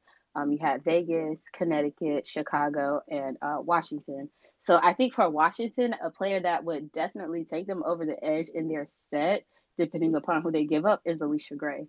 You plug in Alicia Gray into a Washington Mystics system, and you have somebody who can play on or off the ball. She can facilitate really well. She can pull up for a quick trigger 3 point shot. Like she can really do it all. She's probably the best two-way guard in the WNBA if you really look at her game. So I think if they were able to add Alicia Gray this year, they would definitely be probably top two contending teams. All right, let me get 6 of the 12 in here. His hand was up a minute ago. I want to make sure he can get a question in if he has it or a comment. What do you got, 6? No, I just honestly can't believe that Maya Moore, Celia Fowles, and Simone Augustus was on the same team. Like I don't think many people understand how good of a trio that is. Like I mean, Sylvia Fowles and Simone Augustus are both LSU, ex LSU players. I know Jasmine's a Florida fan, but those three together on a team, just wow. And also, I have a question as far as to like, um, how can we expand the WNBA with more teams, if that makes sense? Because you said there's only 12, right? And I've been following the WNBA since Simone was in. Honestly, like I said, I was a huge fan of Simone. So, but now they're actually getting the coverage that they deserve. So what are the proper steps to expanding the WNBA? That's a loaded question. Yeah. You got that's a committee entire room. Yeah, Um, that's a as separate spaces in itself. Yeah, But it's to I could give like quick little pieces of like the bigger picture. Um, so for one, you need expanded rosters. Like while expanding more teams sound good, there are only 12 players to a roster and a minimum of 10. And a lot of times teams don't retain those 12 players all the way to the end of the season. So I think for one, getting roster spots to at least 15 will help because you're retaining more players. Then you also have the layer of prioritization, which goes into effect this season and next season, where players have to be back by training camp next season, or they won't be able to play. And this season, they have to be back by the start of it. So you got that. With prioritization comes, well, we can't really pay you this lump sum of salary if you're not going to be here for the entire season. So you have salary caps, prioritization, roster spots. It's a loaded thing as well. But I think the biggest thing right now, what they're trying to do is get the broadcasting contracts under control. So that way, with more exposure and things like that, and viewers able to watch the games, you're able to generate more money, get more exposure, which will allow us to expand with other teams because of that money that we're bringing in from that.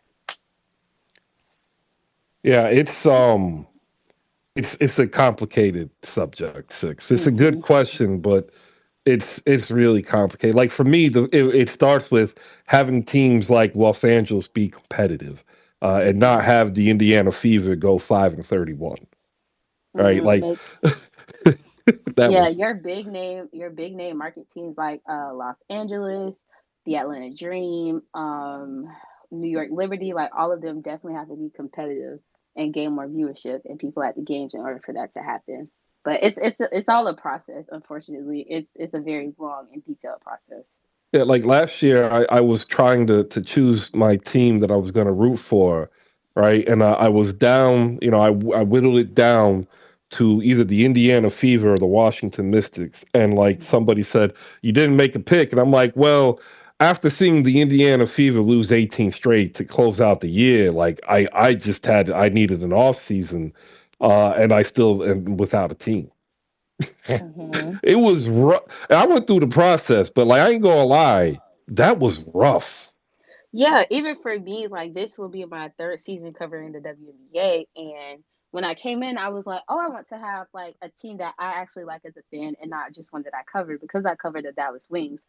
Alicia Gray on that team is probably my all time favorite player next to Asia Wilson, who was on the Vegas Aces. But the thing with that is the Aces are so stacked. Like if you like them, it kind of just seems like you're a bandwagon fan, but they're actually very freaking good. Like number one team in the WNBA, hands down. Anytime you watch them, like it's an all out show. So I It's recommend the Aces, but like my backup team, if I had to choose, is the Mystics. yeah, it's very reminiscent to how like the Warriors ballooned in popularity when Curry really took off, when Asia took off, and this is 2 years ago, right? Like she was Mm-hmm. phenomenal 2 years ago. It's what we want. I think the main problem, and one of the reasons why there's no simple answer, six, is the NBA has always viewed it as a non-necessity, and understand there's a difference between being a necessity and not being a necessity, and in the middle is a non-necessity, right? So it's kind of like when you're buying a car and they're trying to tell you power windows cost you X amount. Yet power windows are now basically written into every um, build of a car. And the NBA as a business viewed the WNBA like that.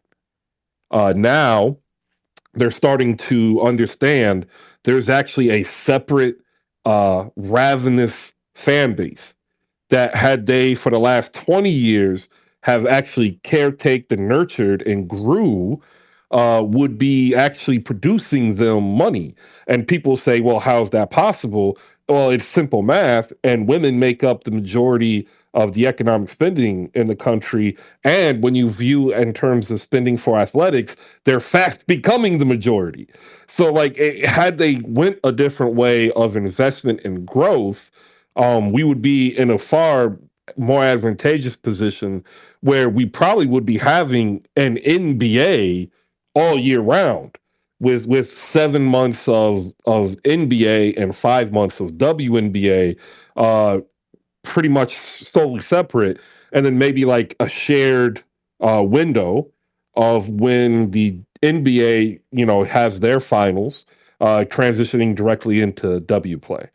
Um, but that is theory crafting. So we'll back off on that. One question that I do have in regards to the Jonquel Jones trade: what is Connecticut going to do? They lose her. They lost Loader to the Sparks. Are we looking at a full build or a full like blown up rebuild reset?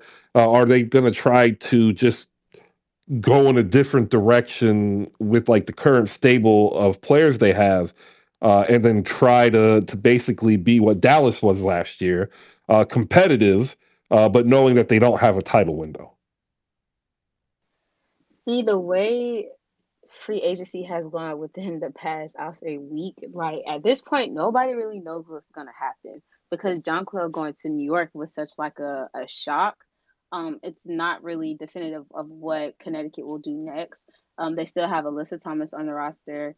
They're planning on coring Bree Jones, so that would lock her in for probably I think 2 to 3 more years. And then Dewana Bonner is still there as well.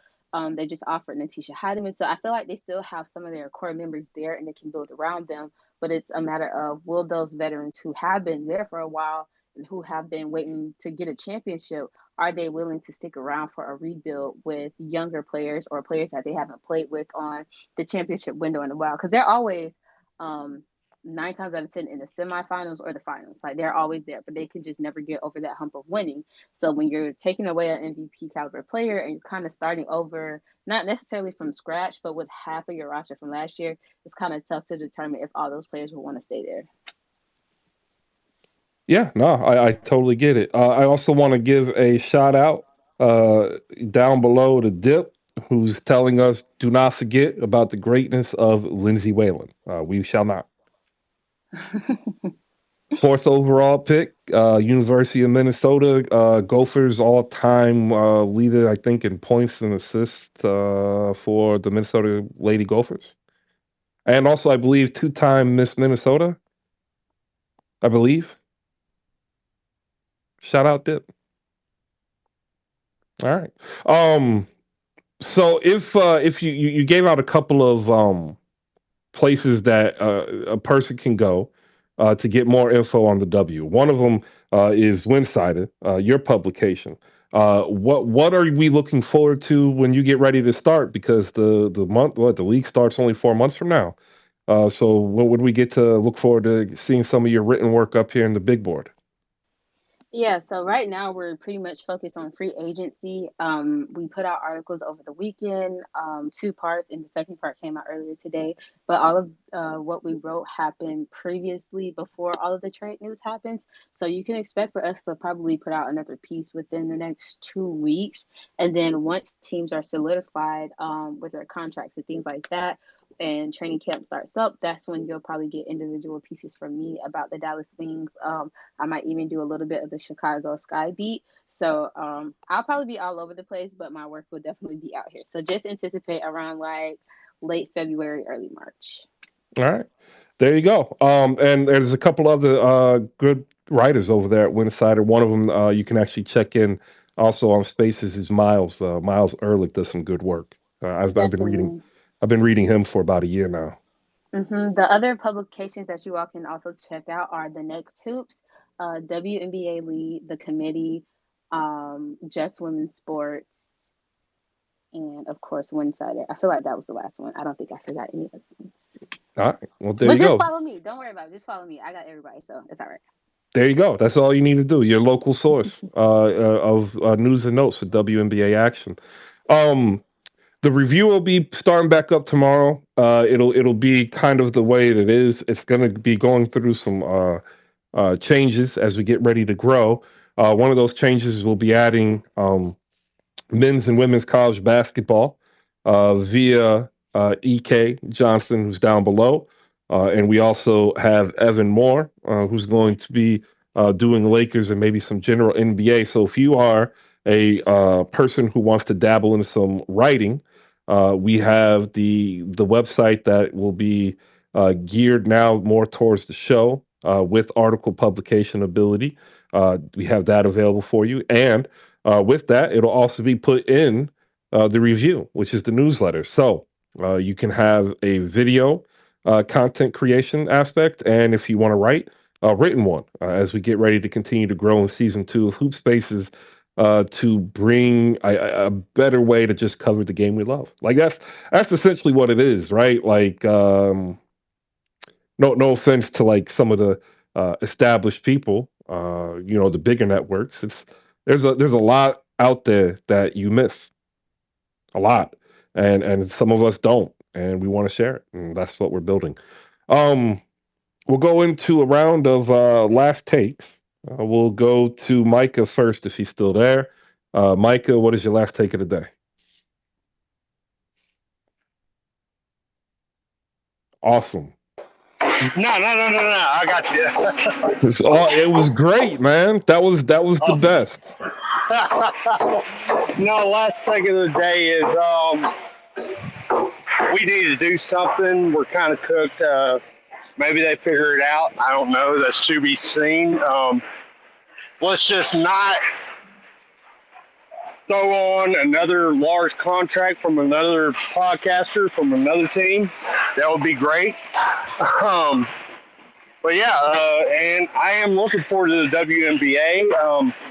The Wings were actually a part of that 3-team trade. I kind of want to see what Natasha Howard can do with this team and see how the new coaching fits in. But that's my last take of the day. All right. Jasmine hopped down below before I could get to her and her last take of the day. That'll be okay. I'll go to 6 of the 12. 6 of the 12. What's your last take of the day? Yeah, man. No, just excited for basketball today. Pelicans play in a little bit. I'm actually really interested. I'm gonna get with JP on doing those. Is it like videos for after the game? You kind of just give like your Yeah, insight on like what you see. 5 to 8 minutes. We have a format. You break down the game and what you've seen, and your reaction. That's it. Yeah, I'm gonna definitely get with JP for sure. There you go. See, it's super easy, guys. Like we have, well, he's been doing this. I sat down 2 years ago. Actually, next month is 2 years ago to write this plan out, and for the most part, we have been successful. There are a couple of things that we haven't been successful with, and we just cut them out because that's kind of how evolution works. So yeah, no, we already have the format. It's not difficult. You start out, you'll do some videos, and then the next step in terms of equipment will happen a little bit later. But the equipment is really just a green screen, so that we can have a standardized graphic, and boom, that's it. Like it's super simple. So if you are a fan of a team, the idea is we're going to get two of each team, so no more than 60 people plus the regular creators, and that way it doesn't overload Justin, it doesn't overload me. I don't have to back him up to get some of the stuff done because I'll also be doing some of the editing stuff for the written work. But it's real simple, guys. It really is. And if you are wanting to become an individual creator, or you already are one, and you want to add something to essentially diversify, like that's what I'm building here on Hoop Spaces. So that's the next step for what we've been doing here. Hopefully, tomorrow or Wednesday, I can announce some good news in terms of the show, right?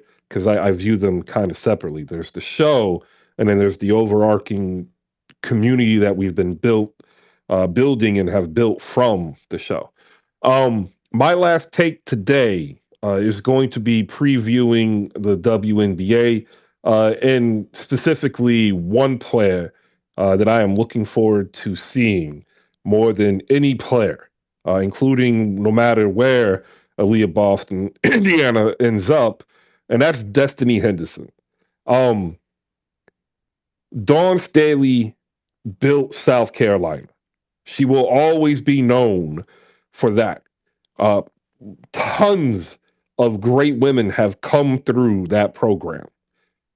Destiny Henderson, for me, will always be the smile that summit women's college basketball. And that is the personality that I think brought South Carolina into dominance. And it's really interesting because there have been other players who have divisively brought attention. And I think that what we'll find this season in Indiana with Destiny Henderson is the fact that the WNBA has the same issues in terms of basketball that the NBA has. And that is sometimes there's a player that just doesn't fit your box, but is a damn good player. And I'm looking forward to seeing what Destiny Henderson can do this season because I honestly believe she should have been playing far more last year for the Indiana Fever. That's how I'm going to close it out. There you go. We got 4 months until WNBA action. We are in the midst of WNBA free agency. The draft is around the corner. We have the second half of the NBA season. We've got March Madness just around the corner. And don't forget, ladies and gentlemen, the trade deadline, 24 days away, or like as I like to say, 23 and a wake up. Tomorrow at 10, we'll be back to normal. Full 10 to 1. We'll be doing the NBA big board, first half recap, second half projections. And we'll be just talking hoops like we do every Monday through Friday, 10 a.m. So that's all I got today. Appreciate everybody who's made it through the week. I'll be back, hopefully better than ever, as Mike Greenberg would say, in a few weeks as my lungs recover. But I'm good enough now where I can go back on the air every day. All right, I'm going to hit this button. All right, we are brought to you by slamgoods.com. Head over to slamgoods.com. Use promo code HoopSpaces. Save 15% off your entire purchase. Remember, check out that subscription.